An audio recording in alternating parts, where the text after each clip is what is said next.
A very unique farm system that's very top-loaded right now, the Tampa Bay Rays. Let's talk about it. You are Locked On MLB Prospects, part of the Locked On Podcast Network, your team every day.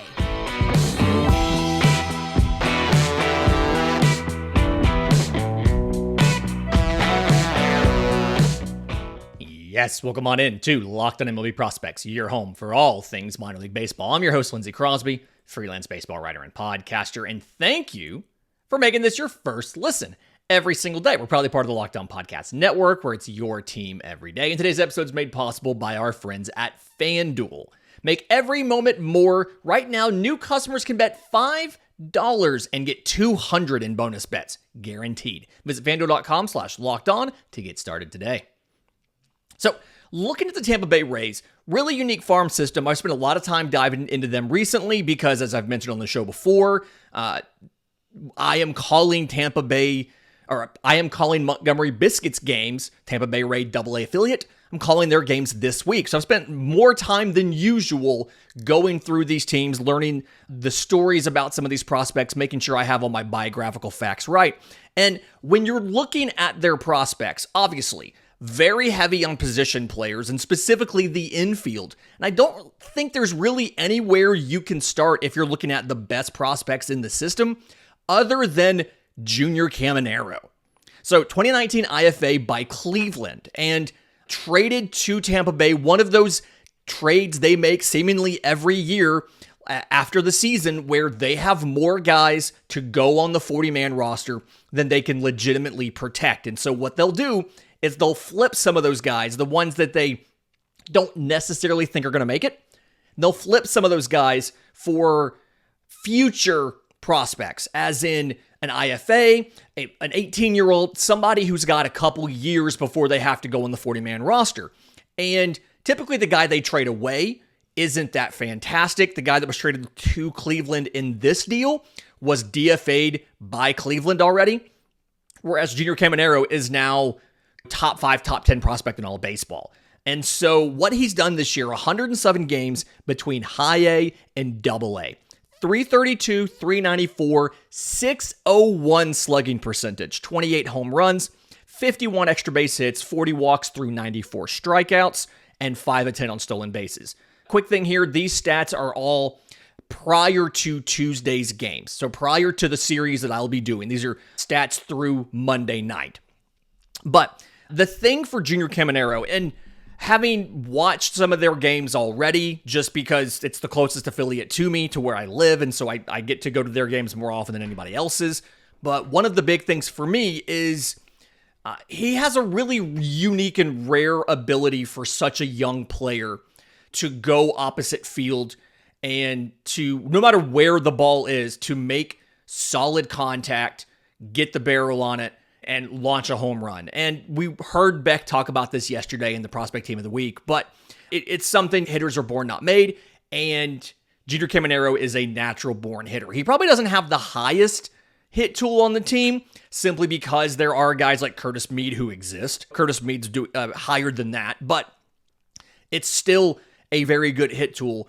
And then power-wise, very much, he has ridiculous power. Like 35 batted balls this year, over 110 miles an hour. Like, it's the 5th most batted balls over 110 miles an hour in all of baseball. Not just the minors. Like, that list in all of baseball, including the majors, is Ronald Acuna Jr., Shohei Ohtani, Vladimir Guerrero, Giancarlo Stanton, Junior Caminero. That is the list. He has more balls hit over 110 miles an hour than 8 MLB teams do as a whole. Junior Caminero's power is legitimate, and some of the prospect apparatus, I'm thinking about MLB Pipeline here, they talk about the best power in the system is Xavier Isaac, and I'm at the point of saying, yes, you have a lot of these guys right at about 60 power. I think Junior Caminero is a little bit higher than that. And some of that is, obviously, you're looking at raw power versus game power, but he gets his power into games very well.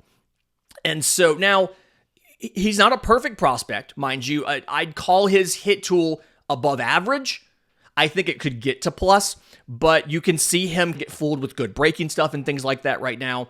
But Junior Caminero, to me, looks like a future all-star caliber third baseman. The arm is plus. The defense is average to maybe a tick above average, but he's going to hit so much that it's not necessarily going to matter that he's only an average defender at third base. Love Junior Caminero.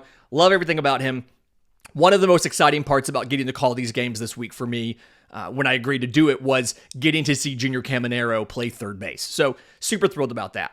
I've already mentioned him, but Curtis Mead, just going to call him an infielder because we'll get there in a second. But Curtis Mead, international free agent by the Phillies, another guy that they traded for, and has spent time between AAA and the bigs this year. Also lost some time because of a wrist injury. So the number of games he played is not as big as a lot of the other guys in this system. 55 games in AAA in multiple stints because he was called up and sent back down.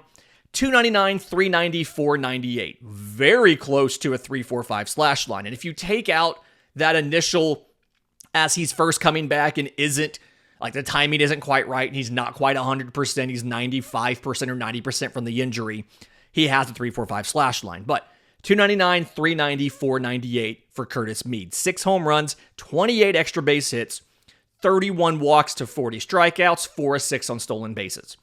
I mentioned it earlier. It's a 65 grade hit tool, if not a 70 grade hit tool when he's fully healthy. Fantastic hitter. Even at the MLB level, his first 11 games, 250 batting average, right? 5 walks to 13 strikeouts in 11 games. So right there around once a game, but holding his own as far as batting 250 right away. And that's obviously going to get better as he gets more and more, removed from the wrist injury and 2, more comfortable with major league pitching. There's plenty of raw power in there, but the reason he doesn't hit more home runs is because it's very much a line drive swing. It's geared towards solid flush contact. He can just lace it into the gap, and with his speed, which is not necessarily great, he's going to get a double out of it. Whereas you may see triples and things like that, but it'll be long singles and doubles.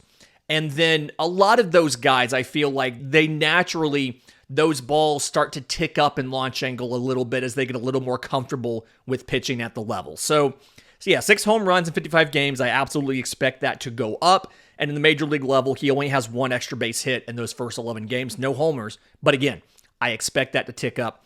The thing for Curtis Mead is he's not a great defender, right? They've played him some at third. The arm isn't great. They've played him some at second. The range isn't necessarily great. I think second is going to be where he is, if not first base. And there's plenty of first base options in this system between Xavier Isaac and Trey Morgan. You've got Yanni. You have plenty of options for first. So he's going to play probably second base. Brandon Lowe goes to free agency. And so I think that'll help clear some space for him to play. But I like Curtis Mead and I like the potential in the future. The thing here is just playtime, right? He doesn't have that differentiation thing of giving you plus defense. And so he has to hit enough to stay in the lineup. And the way Tampa does things, they're going to rotate guys through. It's from a fantasy perspective, it's sometimes really annoying unless you find one of the rare guys that they let play almost every day. The number 3 prospect in the system, and a little bit of a different situation from Caminero and Mead, Carson Williams was drafted by them, first rounder out of high school in 2021, but then 2, is a very good defender. It's above average speed. The arm is a cannon. It's probably a 70 grade arm. It's probably the second best arm in this system behind outfielder Mason Auer. And so he's a plus defender. And you can tell that Tampa Bay thinks his defense is special for 2 reasons. One, when all of the Wander Franco stuff started happening and they had guys on the IL like a Taylor Walls and guys like that, they moved Carson Williams from high A straight to AAA. And he was the break glass in case of emergency option to play shortstop at the major league level if something happened. They thought his defense was so good 2 years after being drafted that they were prepared to move him from the low minors straight to the bigs to play defense at the major league level on a contending team. That's how good his defense is. Now, offensively, it was 4 games in AAA until they figured out what else they were going to do, but he didn't hit that. Now, in high A, he's doing great. 99 games in high A, 249, 344, 489, 21 home runs, 43 extra base hits in 99 games. So you're coming really close to one every other game or so. 48 walks to 138 strikeouts. There's the downside. 16 to 23 on stolen bases. The power is really good. Carson Williams is that guy that he could be a Gold Glove contender at shortstop while also hitting 25 home runs on his 90th percentile projection, right? But everydayers can say it with me, your power tool is only as good as your hit tool. That's where the 138 strikeouts come from. He still struggles with that. He's streaky at times at the plate, and his issue is more of mechanical with the swing and having swings and misses in the zone. So definitely things to fix. Simplification of the swing would be something pretty nice. I expect him to finish up the season in high A. Reminder, the way it works, just about every level of the minors ends a week before the level above it. So he is a potential to come up to Double A for the final week of the season in Double A. Montgomery is contending for the second half division crown, which would put them in the postseason. And so he's an option to come up for that final week simply because the defense is so good and they're not getting very good offensive production at short when they don't have Junior Caminero playing. So Carson Williams, love the power. I think the ceiling's a little bit higher on him than a lot of other prospects in this system because he's such a good defender and he has such good power. In just a minute, there's a couple guys that have popped up on the list and have really climbed up the prospect list this year, and we'll get to them next right here on Locked On MLB Prospects. But first, today's episode is brought to you by our friends at LinkedIn Sales Navigator. If you're struggling to close deals and you're using cold outreach, you're wasting the time of both the buyer and the seller at every stage. A lot of sellers are using shallow and outdated data to do that. So you have wrong phone numbers, you have wrong contact names, you have wrong information about the businesses. Your organization can overcome these challenges with technology that transforms comprehensive, high-quality buyer data into real-time insights, and use those deeper insights to empower your sales reps and teams to take on the habits of top performers, which leads to better outcomes. Deeper pipelines, higher win rates, larger deals. LinkedIn calls this deeper sales. They've built the first deep sales platform with their next generation of the LinkedIn Sales Navigator. So right now, you can try LinkedIn Sales Navigator and get a 60-day free trial. LinkedIn.com/lockedon. That's LinkedIn.com/lockedon for a 60-day free trial. Let LinkedIn Sales Navigator help you sell like a superstar today. Go to LinkedIn.com/lockedon and get started. Okay, so looking at this Tampa Bay system, there's a couple guys who have popped up the rankings, and everydayers who have listened to this show have heard of one of these two guys, and it's Dominic Keegan. This is a guy that I've been high on for quite a while. Part of it was watching him in college and being very impressed with what I saw is a lot of the skills that don't translate into the statistical production in the scouting sheet. But on some of the most recent I think it's MLB Pipeline, has him as a top 10 prospect in this system as far as a catcher that can contribute offensively. Obviously, you haven't seen great production from the catchers in Tampa Bay this season. But 2020 fourth rounder out of Vandy. He's played 103 games between single A and high A. So a little bit old for the level, yes, but the production has been there. 279, 378, 459, 13 home runs, 35 extra base hits, 58 walks to 89 strikeouts, and 2 or 3 on stolen bases. He's played a little bit of first base. He's DH some as well. So he's in the lineup a lot. 103 games for a catcher is a lot because they rotate him through first base and DH as well. Go into defensively first. That's the big thing on a catcher, and that's really what's held him back. He has an above average to plus arm, depending on the exact situation, it feels like. Really good at game calling, and then a lot of those intangibles, like I mentioned, leading the pitching staff, being a leader on the field, in the clubhouse. A lot of that stuff he's done really well. What Tampa's been working on him with has specifically been some of the finer points of catching as far as blocking is concerned, as far as framing is concerned. These are all things that he hasn't been as crisp with. And if he was above average in these things already, he's probably a guy who's in Double-A versus a guy who's just now in High-A. He probably starts off in High-A and bumps to Double-A partway through the year. Now, offensively, it's an above average hit tool. I'm going to give the power a 50 grade. I think that there's a little bit you can get in there, but for the most part, it's something where he's going to be a hit over power guy. He does hit the ball to all fields. I've watched him shoot balls down both lines. It's something where he doesn't chase a ton. He's got really good pitch recognition, a good batter's eye. So he doesn't, you're not going to get him. He's not a reliable chase out of the zone kind of guy. You can fool him from time to time. You can fool anybody from time to time, but he's not somebody who's just going to chase over and over again. And then again, just from having observed him in college as well as seeing him a little bit in the minors, a lot of those intangibles are things that, again, don't show up on the stats sheet, but those are definitely things that make him a better teammate and probably a better real-life player than a fantasy option. But Dominic Keegan, climbing up the prospect rankings again, MLB Pipeline had him, I want to say again, it was somewhere around number 10 in the system, whereas I believe going into the year, he may have been unranked like completely. So Dominic Keegan, one of the risers there. Another riser, not necessarily shooting way up the list, but more so living up to the prospect ranking that he had after the draft last year. First baseman Xavier Isaac, 2022 first rounder. If you watched our live show last year, he's the guy that me and Jeff Ellis were both like, whoa, we didn't see him coming in as a first rounder. And it's something where because he was injured in high school, he had some physical concerns as well as a lack of production and showcases and things like that. But from what I understand, he has lost some weight. He's a good amount. I've seen him referred to as slimmed down or as a svelte Xavier Isaac. But 97 games, again, between A-ball and high-A. 281, 390, 497. 16 home runs, 39 extra base hits, 60 walks to 86 strikeouts, and 10 for 10 on stolen bases.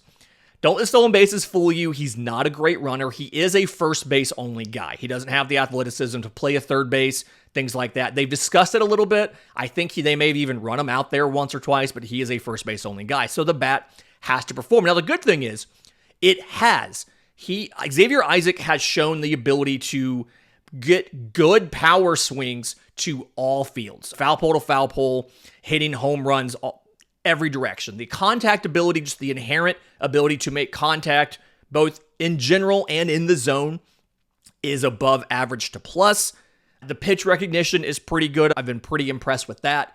And the power grade, to me, is probably right behind Junior Caminero for biggest power, biggest raw power in this entire system. So Xavier Isaac, one of the multiple different high-level first base options they're going to have, obviously gave them the runway to trade away Kyle Manzardo at the deadline to the Guardians because they've got Isaac, and then they've also got Trey Morgan, who they drafted out of LSU this year in the first couple rounds. Now, you'll notice all of the position players I've mentioned so far have been infielders or catchers. I haven't mentioned any outfielders, and that's one of the weaknesses of this system, right? So they took outfielder Mason Hour in the 5th round of 2021. Mentioned him earlier, massive arm, great defense, but 114 games in Double-A this year, 198, 288, 327 slash line, 9 home runs and 31 extra base hits in 114 games, 47 walks to 170 strikeouts, and 45 to 55 on stolen bases. So great speed, again, great defender, plus speed, plus defender, mass 70 great arm. I am excited to watch him just outfield assist the heck out of Chattanooga this week. But he's going to have to hit more to be anything than a defensive replacement. Like at best right now, given the state of his hit tool, you're looking at a guy who is a defensive replacement, who is the 28th man you add to the roster for the postseason to pinch run and play defense in the 9th inning of a playoff game when you're up by 1. Like that's where you are with Mason Hour. And so he's got to fix that. And I haven't seen a ton of him. The couple of the games that I've been to, it's such a small sample size. I'm excited. One of the things in my notebook this week is to specifically spend some time watching him to see what exactly is giving him so much trouble. and figure out, is it the opposing pitchers in a scouting report? Is it inconsistencies in the swing? Is it him? Try to figure out what that is. So excited to bring that to you next week. The other thing I didn't mention talking about these top prospects are pitchers. And strangely for the Rays, they're not super loaded with pitching prospects. We'll get to that next right here on Locked On MLB Prospects. But first, today's episode is brought to you by our friends at FanDuel. Get ready for the NFL season with incredible offers from FanDuel, America's #1 sportsbook. Right now, new customers can bet $5, just $5, and get $200 in bonus bets guaranteed. Plus, all customers who bet $5 will get $100 off of NFL Sunday Ticket from YouTube and YouTube TV. So now is the best time to join FanDuel. The app is both easy to use and you can bet on everything from spreads, player props, and more. So visit FanDuel.com/lockedon and kick off the NFL season with an offer you won't want to miss. Make every moment more with FanDuel, an official partner of the NFL. Okay, so the state of the pitching in the Tampa Bay Rays system is not great. Tampa Bay has seen injuries at the major league level to just about every pitcher that they have had other than Zach Eflin. Taj Bradley came up. He has graduated from this list, so he is not on there. Shane Baz is listed some places, but he is on the injured list for Tommy John. He will not be part of this as well. Obviously, at major league level, Shane McClanahan, Tommy John surgery. Jeffrey Springs, Tommy John surgery. Drew Rasmussen is having the internal brace, so it's the baby Tommy John surgery. They've had a bunch of relievers. Garrett Clevenger went on the IL beginning of the season. I know because I got him in Dynasty, and as soon as I got him, gone. Jason Adam just went on the IL, so they are hurting for pitchers. You saw them go out. They traded for Aaron Savali at the deadline. They've gone out there. Tyler Glasnow's taking starts. He's probably their number 2 or number 3 right now. Again, they got Savali. They claimed Zach Littell off of waivers from Boston in May, and he's a starter for them right now. That's the state of pitching at the major league level. In the minor league level, it's also a little bit iffy. There's a couple guys that are top 10, top 15, but you're still working on either getting them healthy or getting them to corral some of their stuff. Right-hand pitcher Yoniel Curet, 25 games between A-ball and high A. 8-1 with a 2.96 ERA and 100 1/3 innings. Great. 137 strikeouts, so 12.3 per 9, to 70 walks, 6.3 per 9. That's not so great. 2 home runs allowed. So obviously, a home run every 50 innings is a ratio you will definitely take. 6 strikeouts every 9 innings is not a ratio you want to take. There's pros and cons with Yoniel Curet. The fastball is stupid fantastic, right? Sits 97, 98. He can touch 100 with it, but the control isn't necessarily there. He has a power slider, 85 to 87 or so. It's probably above average, but the issue is he doesn't really have a third pitch yet. And part of the reason he's been so successful in the minor leagues, like in the lower minors, is because he hasn't faced enough hitters who can make him pay for not being able to consistently and reliably throw strikes, as well as not consistently having a third pitch that he can use to get outs. So I like the raw stuff. I want to see the control get better, but then also he's got to face a higher level of competition. So this is something where you're probably going to see him in Double-A to start the year next year, and let's see what he can do. A guy who actually in Montgomery, I should see him pitch this week. Left-hand pitcher Mason Montgomery, 2021 6th rounder out of Texas Tech. 25 starts this year, 5-4, 4.18 ERA, and 107 2/3 innings. 131 strikeouts, so 11 per 9, to 49 walks, 4.1 per 9, 18 home runs allowed. And the home runs are the big thing for Mason Montgomery. The issue here is it's a lefty with an average fastball. Sits 93, he can run it up to 97, and he likes to vary that speed a lot. He'll slow it down to 90, he'll run it up 96, 97, and manipulate that a bit to mess with the hitter's timing and prevent a barrel. The reason that he does so much with that fastball, and The other hard part is the fastball's not as good this year as it was last year. Now, I don't know if part of this is they had those tacky baseballs and then they got rid of them after midseason, and so he's had to adjust from the AA ball last year to the tacky baseball to now the MLB baseball. That's entirely possible. I'll probably know more when I'm going to talk to him this week and find out the transitions of the balls, what'd you think of all of them, which one was good or bad or whatever. But the other reason why he does so much with that fastball is because he really struggles with the secondaries. The slider, the changeup aren't as consistent at where they need to be, throwing them for strikes, getting the swing and miss. And so he's trying to make everything work with that fastball. And it's not a sustainable plan as you move up through the system. So I'm going to say a down year. It's an ERA of 4. Again, the strikeouts are fine. The walks are fine. 4.1 is a little bit higher than you'd love, but not the end of the world. But it's probably not going to play at the next level. So he's got to get comfortable with that baseball, got to find the secondaries and hone in a little bit better on what exactly made that fastball so great last year as far as movement up in the zone is concerned. The third guy, right-hand pitcher Cole Wilcox, another guy not drafted by Tampa. He was drafted in the 3rd round of 2020 out of Georgia, University of Georgia, by the Padres. Never threw for the Padres, was traded in the Blake Snell deal, and then had Tommy John.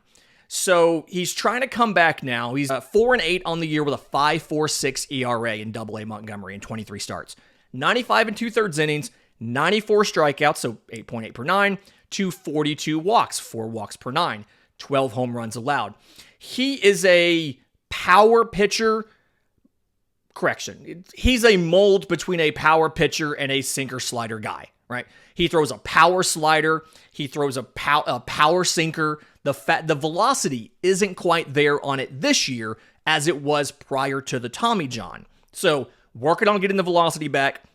And the control is really good. It's probably plus control, but the command isn't always there. And so that's where you see the walks be at 4 walks per 9 when he probably should be somewhere closer to 3. So something where, again, like we talked about, Tommy John surgery is not an exact science, and you can get back on the mound in 15 to 18 months, but you're still not the same player for probably the rest of that entire season until the next year. And so I'm hoping next year, early in the year, Wilcox is probably, depending on how he does in spring training, is probably AA or AAA.